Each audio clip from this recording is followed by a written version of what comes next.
Greetings, super friends. My name is Sonia Simone, and these are the confessions of a pink-haired marketer. For those who don't know me, I am a co-founder and the chief content officer for Copyblogger Media. I'm also a champion of running your business and your life according to your own rules. As long as you don't lie and you don't hurt people, this podcast is your official pink permission slip to run your business or your career exactly the way you think you should. And today I'm going to talk about productivity, and more specifically, I'm going to talk about productivity for flakes, head cases, and other natural disasters. In other words, I'm going to talk about productivity for people like me. I am a total natural disaster. So I wish you could see my desk right now. It is in a state of, I would say, medium explosion based on my typical experience of this desk. I have 3 different notebooks open with different outlines for podcasting and other recordings that I want to do, 2 drinks, a couple of free weights, a bunch of chargers, a dead keyboard, my wallet, a new 3-hole punch, an old dictionary that I used to prop up a monitor on, but the monitor's gone somewhere else, and a small can of paint. This is a normal day for my desk. This is what my desk normally looks like. And my kid is the same way. In fact, at school, he's the only kid in his class who has 2 desks to contain what 2 separate teachers have described as his explosions.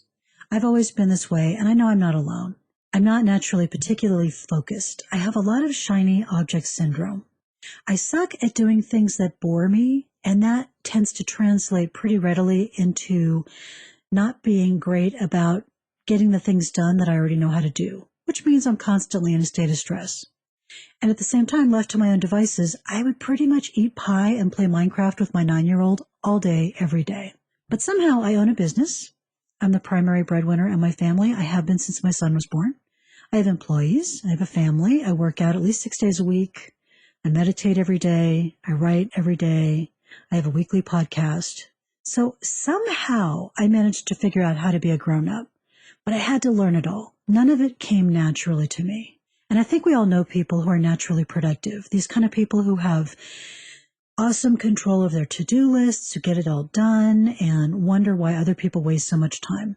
And I work with some of these people, so I can't hate them because they save my backside all the time. So if you're a natural disaster, this episode is for you. And if you aren't, then you can listen and laugh at me. I don't mind. I laugh at me too. So the first thing I want to say about being a productive person, if that's not what comes naturally to you, is that habits are your lifesaver. And you may have seen me write on the Copyblogger blog about habits. Habits are everything. They are the whole game. In fact, those naturally organized, productive people just happen to pick up good habits somewhere and have made them part of their lives so they look totally natural. Some of us just have to work a little harder on getting those habits in place and maintaining them. And the thing to know about habits, if your habits right now do not strike you as being awesome, is that you literally cannot start too small. And I'll put a link in the show notes to a book that I really like by a gentleman named Robert Moorer. And he talks about things like people starting an exercise habit by standing on the treadmill in their living room for 5 minutes a day, having a coffee in the morning. So if you don't love the habits you have, you need to start with a small micro, what I call a you get credit habit. And I remember a quote from a student of ours that I loved, have always really taken to heart, which is if you can move it an inch, you can move it a mile. And thank you, Judy in the Woods, for that awesome piece of wisdom. I still think about that all the time. So you need a small habit, and if you do it every day, and I do think that this kind of habit needs to be something you do daily rather than doing it, let's say, 5 days a week. You need a little tiny habit, and every day you do it, you get credit. You give yourself a little gold star. And it's very often a habit that can lead to something else, a precursor to something else. That's what that standing on the treadmill is about.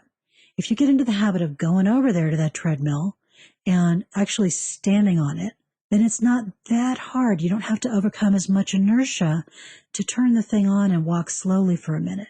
And then once you're walking slowly for a minute, it's not that hard to just pick up the pace a little bit. So you start so small it's a little embarrassing is usually a good guideline. So for example, I have a habit every day that I do absolutely every single day to do some hip mobility exercises. And the reason I have that habit is once I've done that, I can do a strength workout. but I don't always do the strength workout after I do the mobility session. It's a precursor, and sometimes I do and sometimes I don't. I do more often than not, but I don't have to get the credit. And that's what's important. You feel like a success. You feel like, you did your good deed for the day if you do your small habit. I also have a meditation habit. My meditation habit is 5 minutes. If I can meditate for 5 minutes a day, I get the gold star. And once or twice a week, it is 5 minutes. Most days, it's more than that. It's about 15 minutes. It could be 20 minutes. But it doesn't have to be for me to get credit for it. It only has to be 5 minutes. So if the day has gotten away from me and things are a little crazy, and these things happen in our lives, I can carve out 5 minutes. I can always carve that out. And that's how you want to approach it. You want to create a small habit that even if the day is kind of crazy, or you're traveling, or you're on vacation, or, your dog is sick or your kid is sick, you can still do it. It's that small that it allows room for all the other things in your life that can be unpredictable. And I am going to give you a lot of resources to check out, books and blog posts and things of that nature. So if you are listening to this episode in iTunes, you might want to bop on over to pinkhairedmarketer.fm and just pick up all the accompanying materials to this, because there are a lot of resources that I've pulled together. Almost all of them are free or very inexpensive, like the cost of a book. So my second tip for you natural disasters out there is use tools. Use the right kind of productivity tools. And the ones that I found are the most useful are the ones that make things visible, that make your progress visible, that make your habits visible. Once you've done something 4 or 5 days in a row, you'll start to want to not break that streak. Again, it's the you get credit habit, so it's small enough to sneak it in. So one of the things I have is I have 4 whiteboards for the following 4 months, the upcoming quarter. And every day that I do my 3 micro, I get credit habits. I put a big green X through that day on the whiteboard. So I can tell at a glance if I've got a good streak going. And when I think about, well, it's only a 5-minute meditation, it's not really doing anything. I don't need the HIIT mobility drill. I can skip it for a day. I look at the whiteboard and I really want to put that green X on the whiteboard. And so that little silly motivation is enough to just tick me over that little bit of resistance. Whiteboard calendars are also useful for people like me because they help me get a big picture of what my upcoming obligations are. The conferences where I'm speaking, the business travel I have set up, the recordings that I have scheduled, and that helps me not overcommit. Natural disasters have a real tendency to underestimate what we have coming up and what we've committed to. So make your commitments visible. And of course, there's all kinds of online calendar programs, things like that. And those are very useful and helpful. However, I would encourage you not to be worried about doing this in a belt and suspenders way. Don't worry about keeping 2 calendars if the 2 calendars have 2 different purposes. And my whiteboard calendars are very specifically to keep my habits and my obligations visible, which is not true with an online tool. I close my phone or I close my laptop, it's gone. Whereas this is literally on the wall in front of me. Obviously, you have to find some kind of to-do list that works for you. Every once in a while, some productivity person will come out and say, don't use a to-do list, use my kind of to-do list instead. Everybody needs a to-do list, right? Don't keep stuff in your head. Put it on a list. I've tried everything. I keep coming back to just a small paper notebook, like a 5 by 8 inch notebook. The left side, I keep my daily to-dos, and on the right side is my weekly list. And I'm going to talk about that in a second. And for longer projects, you want to think about things like milestones and next actions. Make them all visible. Use a mind map or use Evernote or use a paper notebook. It doesn't matter. But make sure everything is laid out in a way that you can look at it and get a good understanding of where you are and what comes next. And that leads me to the third element, which is important, which is that most people who have productivity problems or organization problems have these problems because they are overwhelmed and it's just too uncomfortable to think about it. So they don't. So then things start to creep up on them. So you have to come up with tools and techniques and practices and habits that will keep you out of overwhelm. As soon as you go into overwhelm, you're going to start making bad decisions. You're going to start putting things off. You're going to start not using your simple systems and your simple tools. And you're going to start being a natural disaster again. So I have a whole bunch of tips here for you, and I'm just going to power through them. The first is I talked about that paper notebook On the left side, I keep the daily items. I try and keep to 2 or 3 things that I know need to happen that day and no more than that. As soon as you have more than 3 things that have to be done today, you're going to start to edge over towards overwhelm. Now, we all have days like that, and sometimes you do, and you just power through it. But you try not to have that be all day, every day. And one of the things I have on my weekly list, that's the list of these things need to happen this week, is I'll have a section, just a part of the page for things that are fast, things that are just fast to cross off, an email to return, a quick phone call to make, an appointment to schedule, something along those lines, very quick. And one of the things you can do that will really help you stay out of overwhelm and get things done is knock those off when you have a minute. Very often you have a minute when you don't really feel like diving into the next focused chunk of work. Just use that to cross off something simple, like making an appointment for that interview, something like that. The other really key tool I use is a timer. You can use a meditation timer, you can use a kitchen timer, you can use a timer on your phone, your laptop, it does not matter. But time your work sessions. If I don't have a timer, I'm very, very reluctant to get started. Because, I'm a writer, I'm a creative person. Once I get started, a lot of times I'll get sort of immersed in it and I'll lose an hour, 2 hours. And there's part of my brain that says, I don't really want to spend 2 hours on this right now. I'm not in the mood. I don't have the energy. Literally don't have time. Like I need to be somewhere. The timer really helps you get past that. No matter how distasteful you find a task or how intimidating you find a task, you can work on it for 20 minutes. And if you can't work on it for 20 minutes, you can work on it for 5 minutes. So use your timer to just, again, tick yourself over that little inertia point and get things moving. If your list gets messy or crazy, which mine does every week starting Monday afternoon, you can use a bright highlighter. And this is, again, I use a paper list. I use a bright highlighter pen and I put a number 1 next to the very next thing I'm going to do. And then I usually will mark out number 2 and number 3 as well. And when I'm done, I smush out that number 1 so it's not staring me in the face. But a lot of times when you have a bunch of items that need to get done, finding some way to make visible the one thing you're going to work on next is very, very helpful for getting you out of overwhelm. Because you're not thinking about the whole list.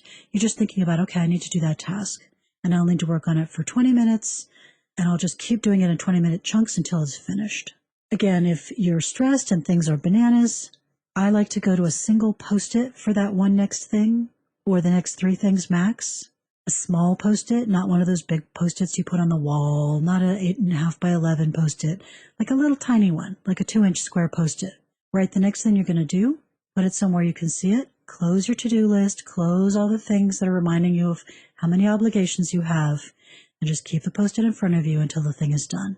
And then throw it away, recycle it, and make a new Post-it for the next thing.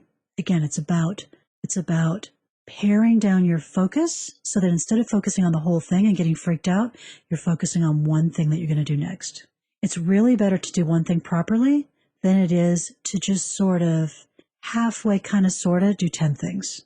Or even worse, to do 10 things 90% of the way, get 10 things almost done. It's much better to just get one thing done properly. And the final one for staying out of overwhelm is obvious, but sometimes we don't give ourselves permission. So I'm giving you permission. If you suck at something, try and get some help. Trade skills. So for example, if you put off writing your email newsletter, which a lot of people do, find a friend who's a good writer who'll do it for you. And in return, maybe you're going to help them add their tax receipts to a spreadsheet, or you're going to help them do their WordPress updates, or you're going to help them do something you're good at. So trade what you do well for what you don't like to do. And it's also just for some reason, it's much easier to work on things for other people than it is to work on them for ourselves. So you might not even want to upload your tax receipts to your spreadsheet, but doing it for a friend for 20 minutes and then not having to write your email newsletter might sound kind of good, So think about that. Think about what you can trade fairly painlessly for what you just really don't want to do for whatever reason. 4th productivity tip for fruit bats like me is every once in a while you have to remind yourself where you're going. You have to remind yourself what it is you want out of this whole mess anyway. You're looking at your goals. People like us don't really like the idea of goals, but you do need to have some kind of vision of where you're going. This has been called the pivotal technique. You look at where you want to go and you can understand it. You can clearly visualize it. You have a certain goal for your business, certain goal for your income, certain goal for your family life. You have a certain goal for how clean your kitchen is, whatever it might be. And you just put a picture of it in your head. That's what it's going to look like when I get there. Once I'm there, I will know that I have achieved this goal. Then you take a good, clear-eyed look at where you are, and you notice the difference. Now, you want to try not to kick yourself all over the planet if this distance is fairly great. But if there's a little anxiety, try to just notice it and sort of stay with it. A little bit of anxiety will help you get moving. A lot of anxiety will put you into overwhelm. And once you're in overwhelm, again, you're not going to get anything done. So metaphorically speaking, if you want to go to New York City and you are right now in San Francisco, then you need to notice that you're in San Francisco, that's some 3,000 miles away from your goal. And you need to think about, all right, well, what's the next thing that I do to get to New York City? So the next thing might be to find out where the Greyhound station is, or make your way to the airport, or it might just be to, figure out which direction is west and start walking. However it is you're going to get there, you need to figure out what's the next thing I do, and then just keep reassessing. You need to know the big picture, and then you need to know the next action, and you keep cycling back and forth. And I think a lot of non-naturally productive people really avoid ever looking at the big picture because it makes you feel guilty or anxious or overwhelmed, or because all of the productivity books immediately want you to sit down and write like a 42-step map of milestones about how you're going to get there. That's probably not how your head works. It's actually not how most people's heads work. Just figure out the next action. Figure out where you want to go, and then figure out what's the next thing I need to do. And it'll show up. The path will show up as you walk it. And then the fifth one, which is major, is you've got to take care of yourself. It's shocking to me how many people do not treat themselves as well as they would like a nice laptop or an expensive printer. A nice laptop, an expensive printer, you do a reasonable amount of maintenance on it. You get some, antivirus software set up for your laptop, or you get backup software. The printer, you treat it reasonably well. You get it cleaned when it needs to get cleaned. But we will not do any maintenance on ourselves, and you will break. If you do not do the correct care and maintenance, you are going to break. So these are my thoughts on ways to take care of yourself. Some of them are optional and some of them are not optional. I'm going to start with sleep because that is the one that most people have the most trouble with in my culture. I'm an American, and we have a mythical belief that we can shortchange ourselves on sleep and that somehow gives us more time to be productive. In fact, it gives you markedly less time to be productive. If you are shorting yourself on sleep, you are going to go through your day much less productive than you would be if you were having a reasonable amount of sleep. So take it seriously. I won't go into all of the things here, but do things like turn the screens off, at 8:30, 9 o'clock at night. That's a big one. I'm as guilty as anybody on the planet of staying up much, much too late, on Twitter or Facebook, or getting a project finished or answering email. It is not productive. It is very, very unhelpful. Get your screens turned off and take sleep seriously. Stop making excuses. Some of us have very, very legit reasons why it's tough to get enough sleep, like we have real little kids. Or, of course, if you have a job where you're working the night shift, it's tough. So I'm not saying there are no good reasons. However, most of the reasons we have for not getting enough sleep are pretty bogus. So look at your life. If you have bogus reasons for not sleeping enough, you need to put that as a priority. Everything in your life is going to get easier if you can get enough sleep. Exercise is another one. You really can't function as a human body without moving it around. And it does not mean you need to do 6 CrossFit classes a week. It does not mean you need to be able to lift millions of pounds or run marathons. It does not have to be extreme. Lots of just good, moderate movement is tremendously helpful. It's good for your brain. It's good for your longevity. It's good for your blood sugar. It's good for everything. So, just get out and take some walks. It does not have to be a big deal, and it doesn't have to be expensive, and you don't have to have special clothes. Just go out, just take some walks. Don't sit all the time. We all know sitting, if you're sitting all day for hours and hours at a stretch, it's very bad for you. But you don't have to make super crazy radical changes. You just have to get up and take a walk, maybe once an hour. Just get up and walk around the building a little bit. It doesn't have to be crazy. Along those lines, reasonable nutrition. I notice right now that nutrition has become this kind of quasi-religious topic, and there are certainly many people on Facebook who will give you all kinds of very extreme fad diets that you can try. So the only advice I'm going to give you is avoid extreme fad diets and ways of eating. They can really tank your energy. Anything that involves you like cutting out food that most people regard as normal food, you really need to think about that, because it can. Often it'll give people kind of a little surge of energy for a while, and then all of a sudden they're exhausted and they can't figure out why. It's because, like you don't eat anything anymore. You've given up so many things you don't eat. So eat more vegetables. Remember that Doritos are not a food group. Eat like a grown-up, as strength coach Dan John tells people to do. You know that Cocoa Krispies are not dinner, so most of the time don't make Cocoa Krispies dinner. Reasonable nutrition without having to go to crazy fads or super extremes. The fourth one, very valuable for me, very valuable for many business people I know. Brian Clark has discovered the value of this. It's a little hard to explain how valuable it is until you do it. But a meditation practice, and it does not have to be very much time, is very helpful. And I think the reason it's helpful is it just helps you to let go of that constant stream of chatter in your head. It just gives you a couple of minutes of practice of just letting go of all that stuff that's in your head. Because that's a lot of what keeps us from being productive. And it's a lot of what keeps us from going where we want to go. Is we just have this endless stream. They call it monkey mind in the Buddhist tradition. This endless monkey mind swinging and chattering and squabbling and, just swinging all over the place. So a meditation practice, if that's something that you've ever considered, very worthwhile. And the last one is watch your negativity diet. So please be mindful of things like all those groups you follow on Facebook that only exist to like get angry at other people. Or even, frankly, the friend you have on Facebook who all she ever does on Facebook is gets angry at other people. All the train wrecks, right, that we watch in social media. Evil stories on the news. Do you need to know, the horrible, upsetting thing that has happened to every child under 5 in every state of the union? Because that's what's on the news, right? It's a tragedy. It's a bad thing.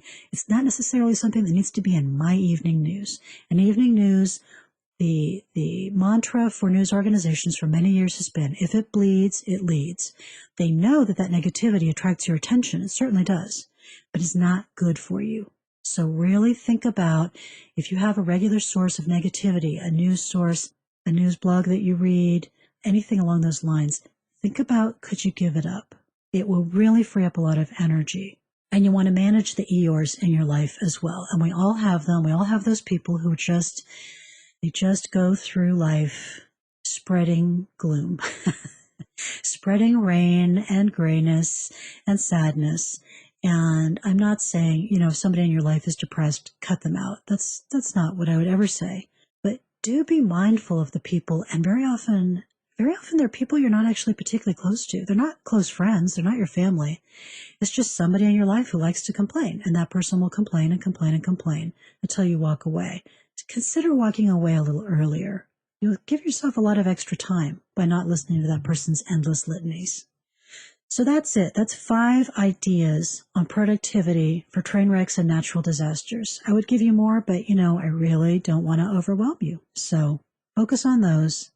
Drop a comment if you're into it. Let me know if you've ever tried any of these, or if you have your own thoughts on productivity tips for those people who are not naturally particularly productive or organized. I would love to hear them. The Confessions of a Pink-Haired Marketer are brought to you today by Authority Rainmaker. Authority Rainmaker is a live educational experience that presents a complete, effective online marketing strategy to help you accelerate your business. And I hope you will not miss the opportunity to see me, to see copy blogger founder Brian Clark, also authors Dan Pink and Sally Hogshead, punk legend Henry Rollins, who's an amazing inspirational voice, and a lot of other really super smart speakers live. Not to mention the secret sauce of it all, which is building real-world relationships with the other attendees. I personally would love to connect with you there. So you can grab all the details now, and you should hurry because the event is coming up. You want to go to rainmaker.fm/event, and we really look forward to seeing you in Denver, Colorado this May. That's rainmaker.fm/event. event. And if you feel so moved, I am so grateful to those of you who have left ratings and reviews on iTunes. That is a tremendous help to me. So if you feel moved to do so, I would be very, very grateful. And you can leave a message in the show notes here at the podcast if you have any questions about what we talked about today, if you have any business questions that you would like me to answer in an upcoming podcast, or if, there's just anything on your mind, I'd love to hear about it. If you are listening to us on iTunes, you can grab the live feed at pinkhairedmarketer.fm. So that's where you go if you want to come leave a comment or let me know what's going on with you. I would love to hear from you. Thank you so much. Thank you so much for your time and attention, of course, as always. This is Sonia Simone with The Confessions of a Pink-Haired Marketer. Thanks and take care.